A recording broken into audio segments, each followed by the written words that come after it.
Alrighty, cool. Thank you again, everyone, for joining our community discussion. We have another knowledge talk lined up for you today with Hans from Boxtribute.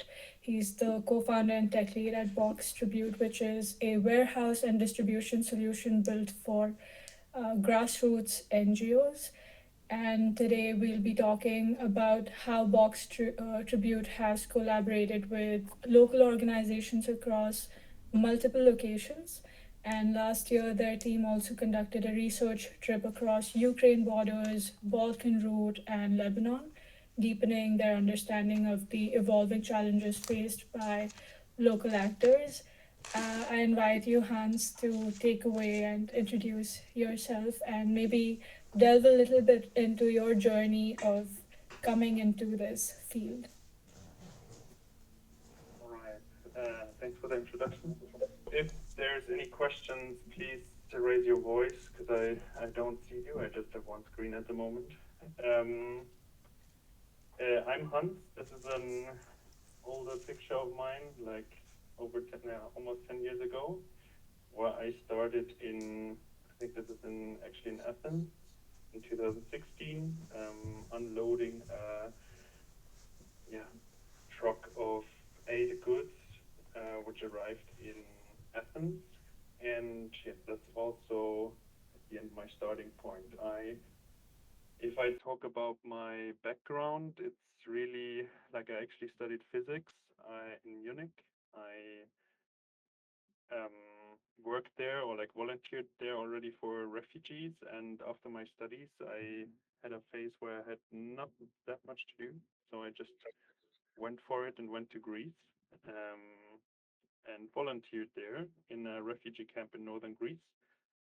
Back then, Idomeni was still a thing. That's a camp close to the border, northern border of Greece to North Macedonia. And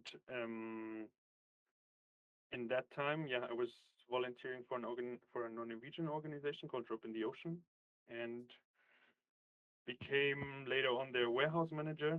And during that time, we created a first prototype of Boxtribute. Um, and yeah, there my story began. Since then, it's connected with me.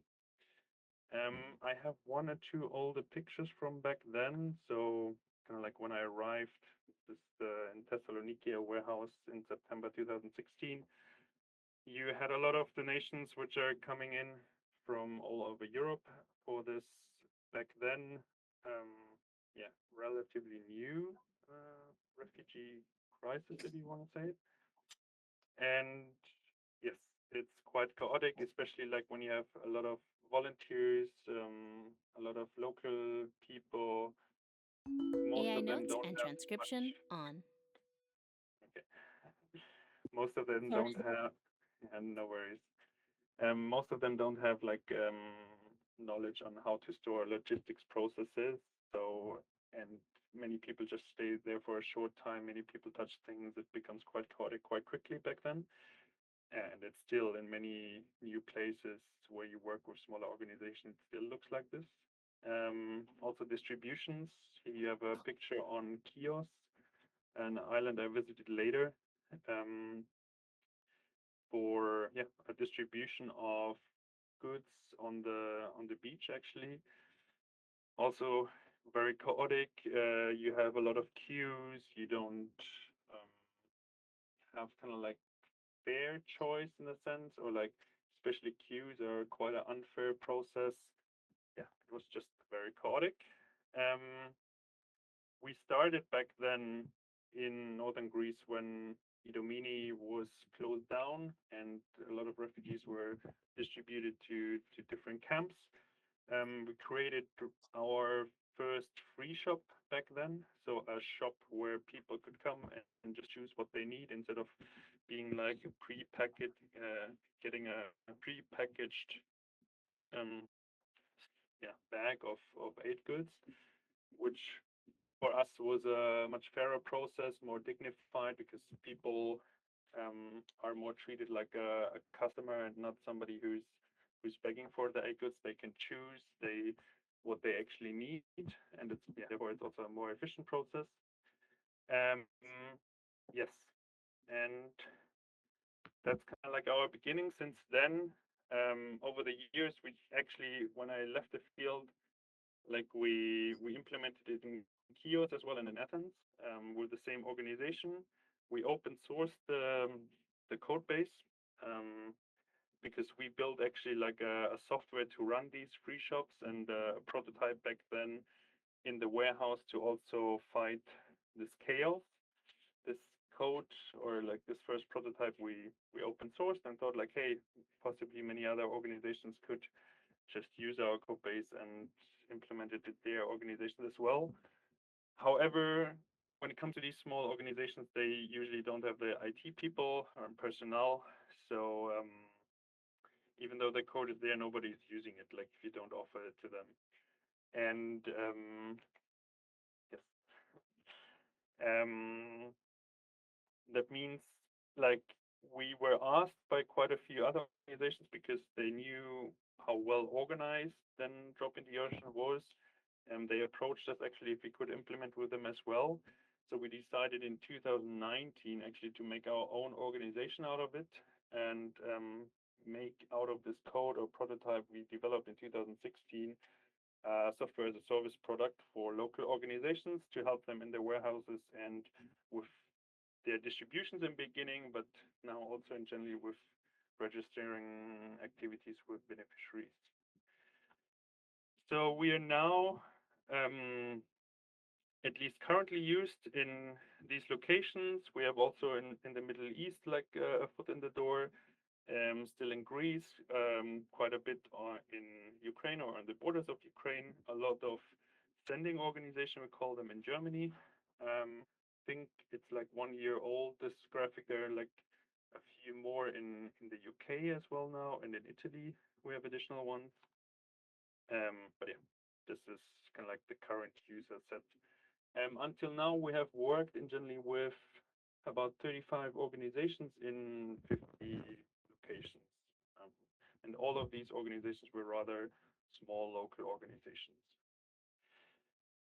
Here, quick, like how we usually meet, like a quick image on us behind the app. That's just our normal meeting room. We have like a how do you say that? An online office.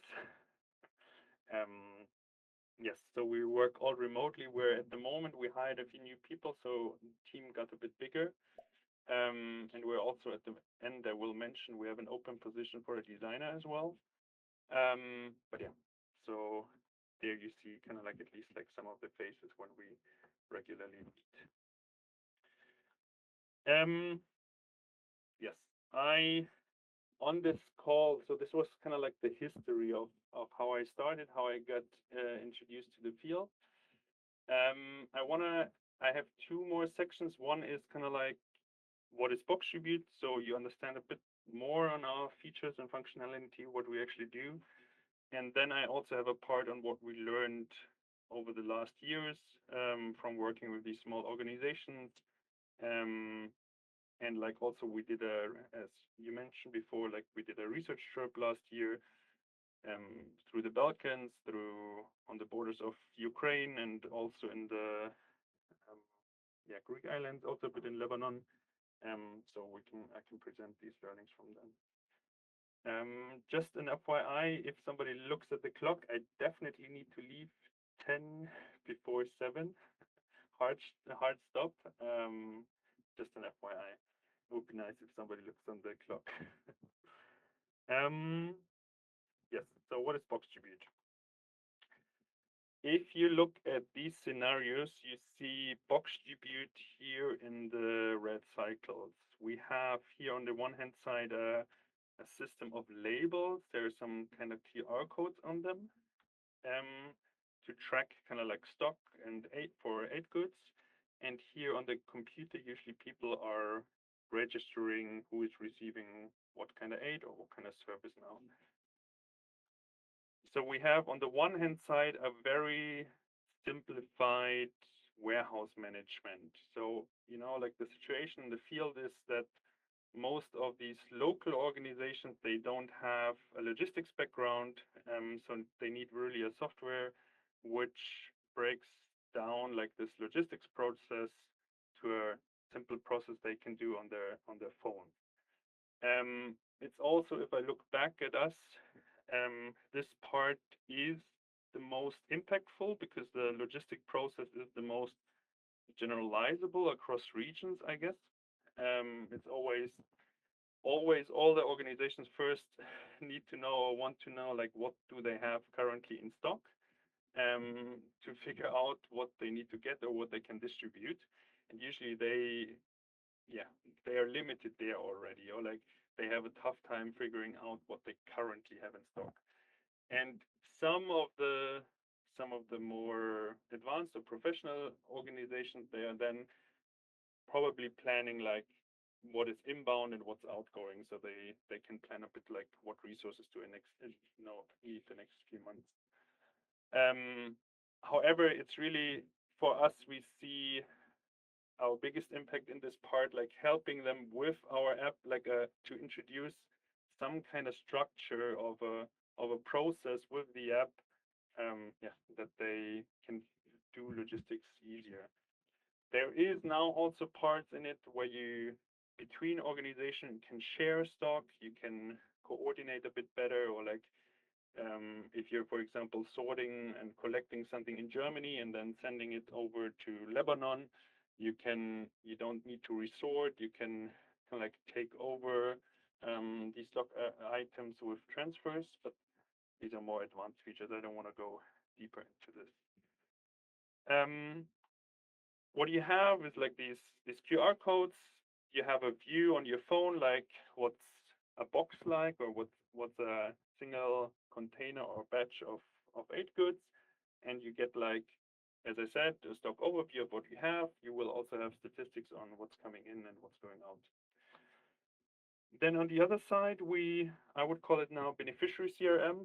As I said before, we started with like distribution, so registering beneficiaries in a GDPR conformant way, which back then in Greece most of the people used Excel sheets or Google Docs, um, which is one additional offer. Like we enable these small orgs also to be GDPR compliant at the end. Um, they register off like in the beginning they registered beneficiaries. They, for example, distributed some kind of tokens or currencies to their beneficiaries that they could use in the free shop they mentioned before. Now they can also register services they provide to them and kind of like get at the end their number of beneficiary reach. It's as we learned at least over the last year, for the local organization, and especially when reporting to their funders, the most important metric or indicator is beneficiary reach. How many beneficiaries did you reach with your service, and how many unique or like visits did you have? How many unique beneficiaries? Yeah, this is something we focus on now and got more flexible. However, as I mentioned before with the warehousing, like it's a process that's not as abstractable. Like logistics is quite similar everywhere. How you do distributions, what kind of services you offer, how you track beneficiaries, that can be really different between regions. And also, especially like in a camp context or with um, refugees on the move or like beneficiaries on the move, yeah, it can be very different. Yes, that's just an introduction on kind of like what Boxtribute does. So yeah, at the end, we're a software for local organizations, kind of like company software. And since we interacted with many of these local organizations and with a lot of them, we still have a very yeah good connection.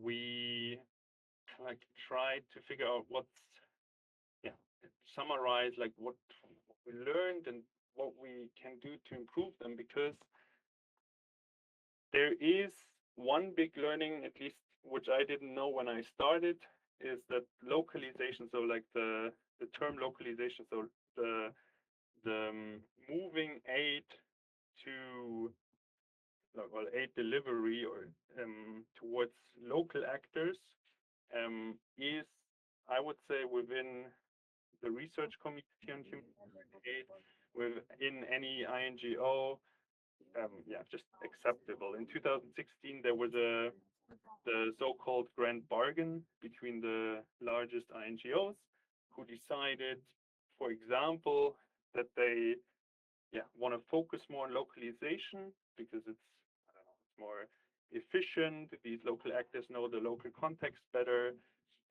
It's also enabling them or like creating more resilience with them. So they committed in 2016 already that these local actors should get more funding, and they committed to that.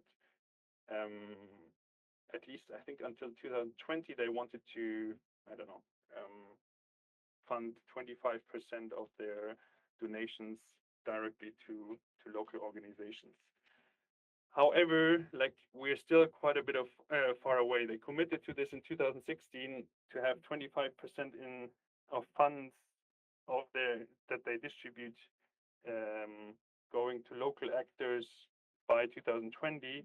We are now at like 4 or 5% that they actually distribute to these local organizations. And over the years, we just focused our whole mission and purpose since we worked with these local organizations and since we are one of the few actors who just had a day-to-day work with them or like had a lot of feedback on how they actually operate. We focus now more and more our purpose on these like helping these local organizations, helping getting more funds towards these local organizations, helping giving them more visibility, helping them to report easier, like maybe introducing more transparency in how they work. And yeah, um, yeah. So that was our focus, like for also our research trip last year. We wanted to understand local organizations from different regions even better, and then last year had luck to get like a grant to do a bit more research on local organizations. So, as I mentioned, we mainly went to Ukraine, um, the Balkan route, and a bit in the Middle East, in Lebanon especially. What we learned during this field research is we see in the field, we usually see these four actors. So there are newly started local NGOs. So like they are, if a crisis happens, these are just people or personal networks who get up and directly try to help or like solve a problem that they see locally. They usually don't have any structure before, and they create these structures on the go. You also see often established local NGOs. So they often did something else, like this could be the fire brigade, this could be the even the sports club, or some kind of other I don't know, who did some social services. We often see who then also help in emergency aid. These have already established structures. They have a bit more knowledge on governments and how to do accounting at least, and they often step into then humanitarian projects as well, and are also one of the first responders. What we see in Europe, and I think that's the quite specific topic on Europe, is like international grassroots. So actors from other countries going without any international NGOs, just going to the field and creating something new, starting a new nonprofit, volunteering somewhere, something like what I did. Um, it is quite common, I guess, in the European context, like European solidarity helping between the different countries. We haven't seen that much in other regions, at least. There you have it at the end like similar situation as with the newly started local organizations. However, they have one larger big advantage to the local NGOs that they don't understand inherently the local context and have less connections to the local context. So the yeah, yeah. And often you have INGOs um, who come in a bit later. I wouldn't call them the first responders. They take a bit of time. The decision making is not as hands on as with these local actors. Um, Also, one reason why localization is quite pushed for. Um, they often now try or have a strategy to also work together with local organizations. Um, they, however, speak a bit of a different language. So they have quite a big demand on if they, for example, share aid goods or share funding with them, on reporting, on kind of like transparency and accountability. So we often see that the INGOs, like, they like to work more with kind of like established local NGOs because there you have some kind of governance at least already in place. Then I guess on these, something else I want to share. I think I mentioned the biggest problems with between like, yeah, the local actors have the big advantage of knowing the local context and being quite hands on. However, what they lack is resources and experience and knowledge how to actually act in a in an emergency situation or in a humanitarian situation. Um, Next, I want to go a bit deeper into the crisis life cycle. This is what we see when a new crisis hits, um, how it develops over time. So this curve which you see here is what we call the attention curve. You have a very sharp rise in the beginning to a peak, like when there's a new natural disaster, there's a real focus on this topic, and then it slowly fades out over time. The same, however, also with not natural disaster, but ongoing crises. You have the same thing with Ukraine or in Greece with the Balkan route. And however, yeah, what's what's common in most crisis situations, especially if they hit imminently, is that in the beginning you have a rescue gap. We usually call this. So like the field, like the disaster just happened, and the actors local, like they're just local actors, there are no international actors, and these local actors don't have resources to help, and they don't have the knowledge how to help. Yes, that's what I would call the rescue gap. Then towards the peak of the curve, many like the good grassroots who are also um, are able to survive longer, they are able to use this initial momentum of attention to actually generate resources for themselves. This can be money, this can be finances, this can be people. Like, yeah, like some actors really manage in the beginning sometimes to move and mobilize um, resources.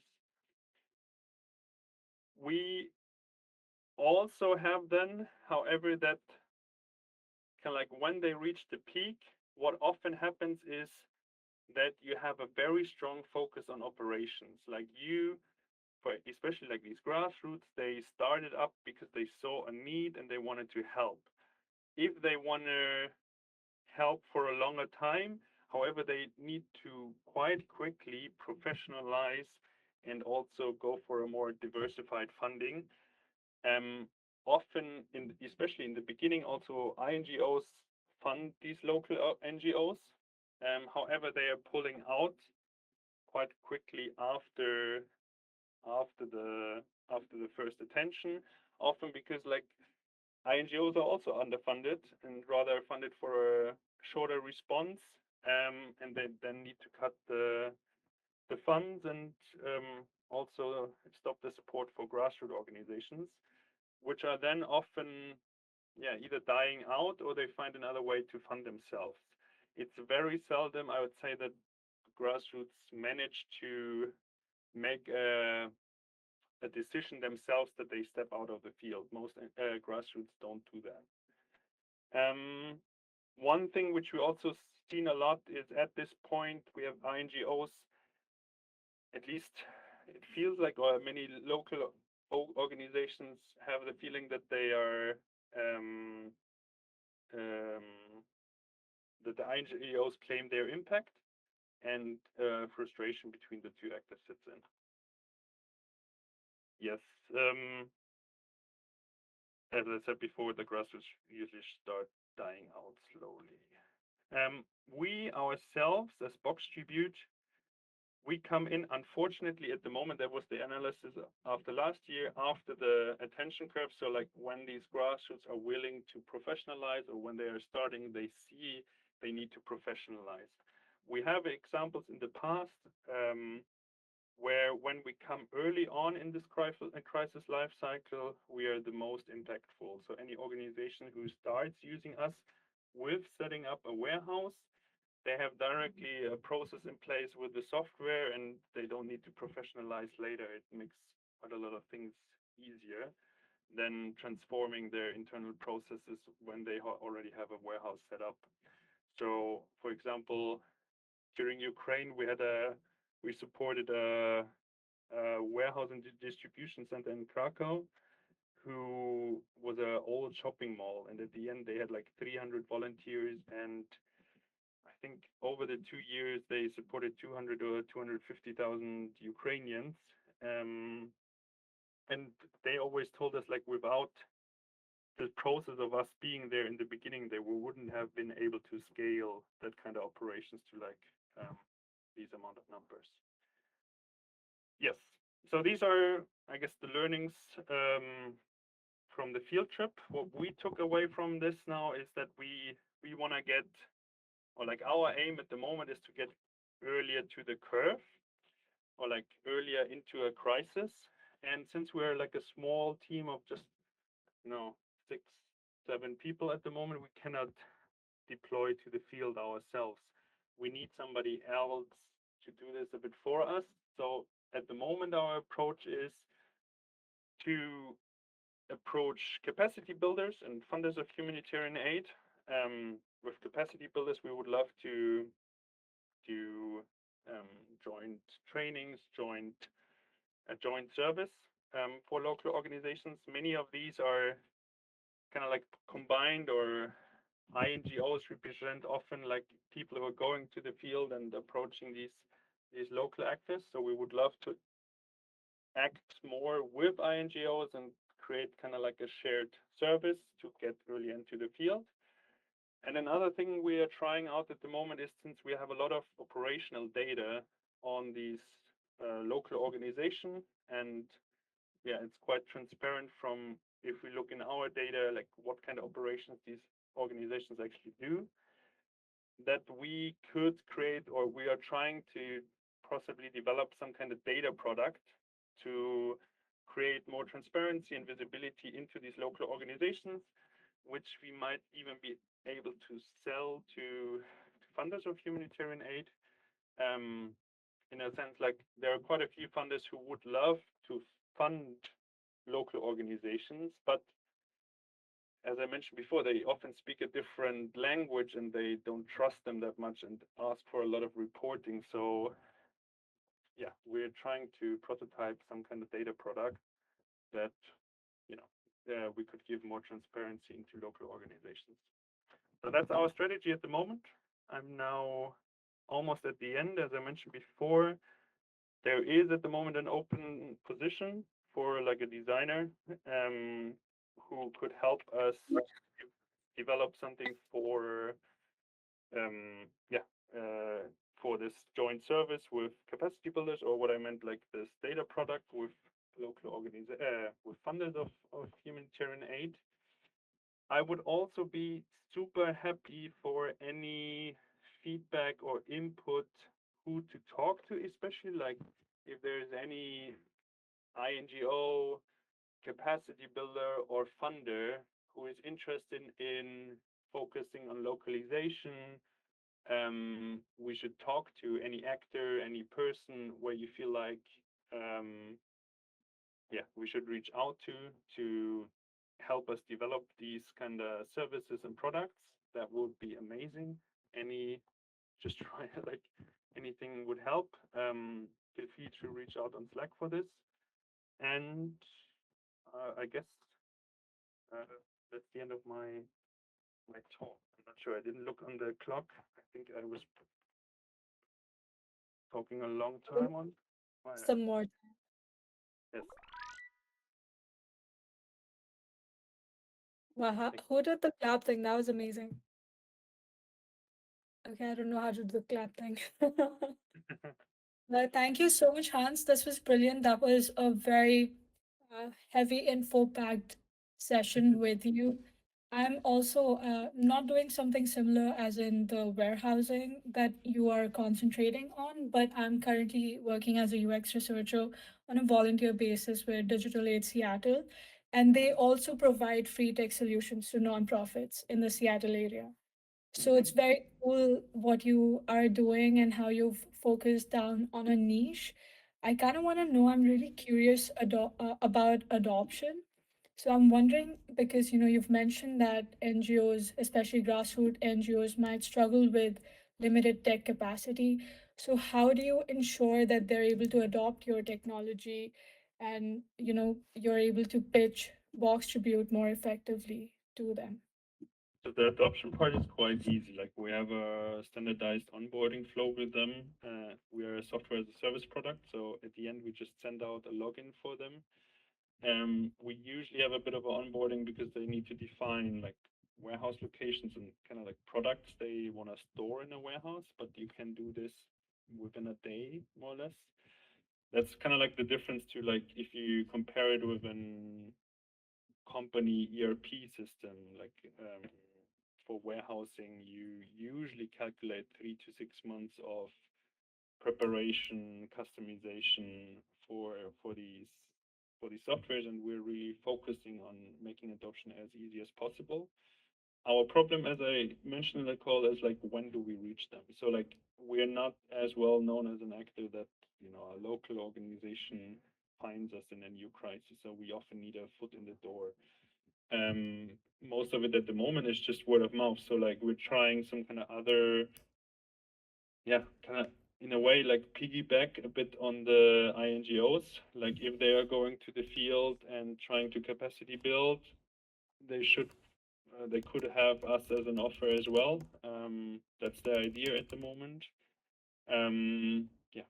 So if besides that, we don't have any new approaches at least. Yeah, mostly it's word of Right. mouth. Cool.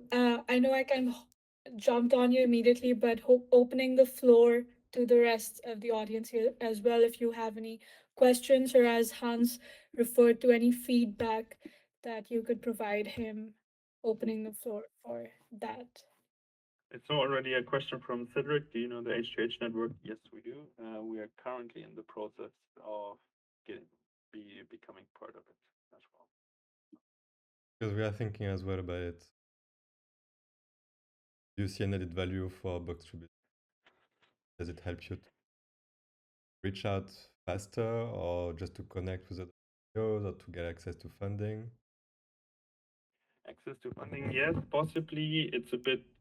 It is a value of trust between the H2H network members. So we're already at the moment in talks with at least one consortium there, like to create one consortium there. And being part of H2H makes a bit of, like it adds a bit of trust into it that you're not a random actor, more or less. And yeah, we got good introductions from them. In H2H, besides that, they're not like we're targeting now really capacity builders and funders of humanitarian aid, and yeah, there are more like service offers for the field in H2H network. Yeah.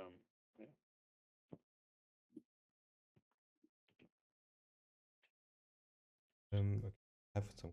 I mean, for the UX UI, is it to work on the app specifically? And is it on field or remote? It's remote. Okay. The position is remote. It's not just UX UI. There's a part of it as well. Like we have a few things we want to polish in the app for sure. But especially when we talk about capacity builders, we could think about like how do we, like I shared before, the main problem of local orgs in the beginning is they have no funds and they have less knowledge on how to react to a humanitarian response, like humanitarian crisis. And with capacity builders, we would love to add some kind of training or knowledge sharing. So if you have a bit of background in like learning design, would be helpful or could help there. And since with the funders, we would love to approach more with data. So kind of like figuring out what kind of transparency and data from these local organizations would be interesting to funders. So these kind of sections, if you how to show the output of local organizations to funders would also be probably a task. Hmm.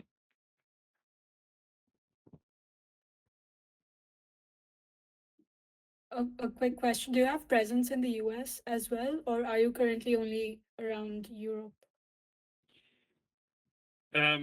We had last year a bit of a presence in the US, like presence in the sense of usage. Um, our team is very distributed. Like Rana, our managing director, sits actually in Hong Kong. I sit in Berlin. Um, Last year there was the hurricane.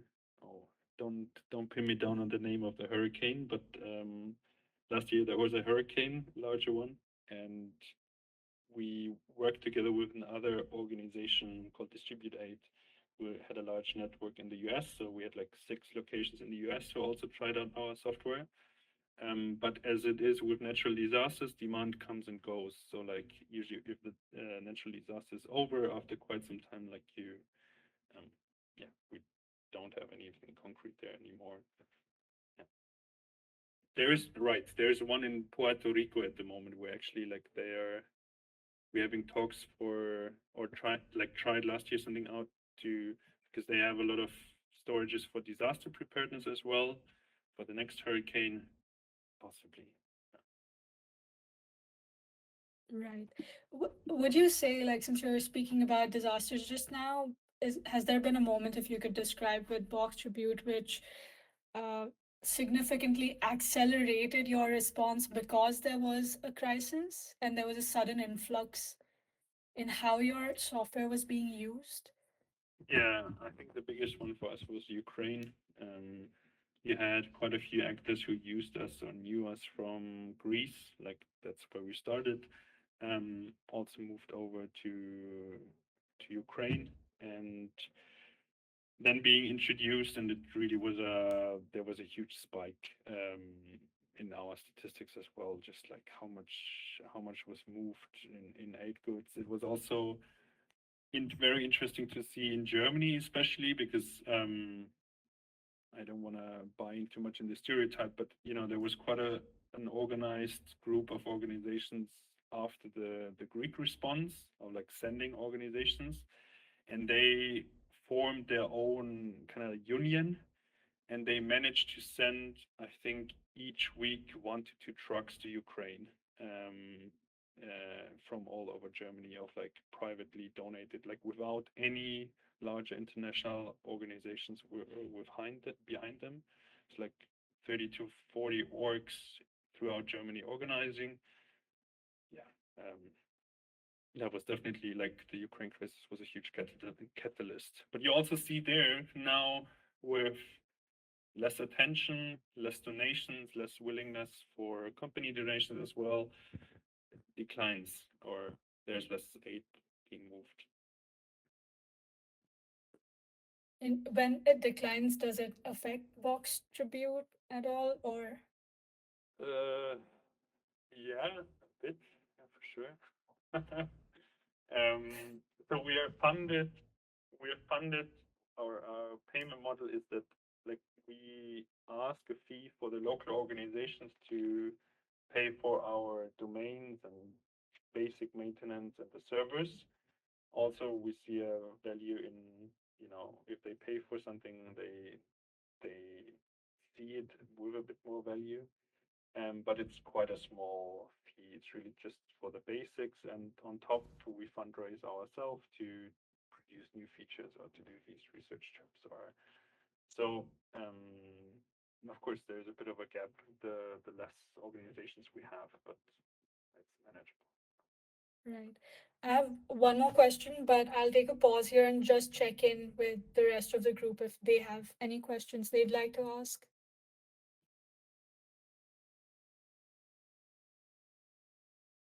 I've used the app back then. I think it was still a prototype. Yeah. Yes. Yes. They You used us. see that. They used us in Lesbos and Samos for some time, for sure.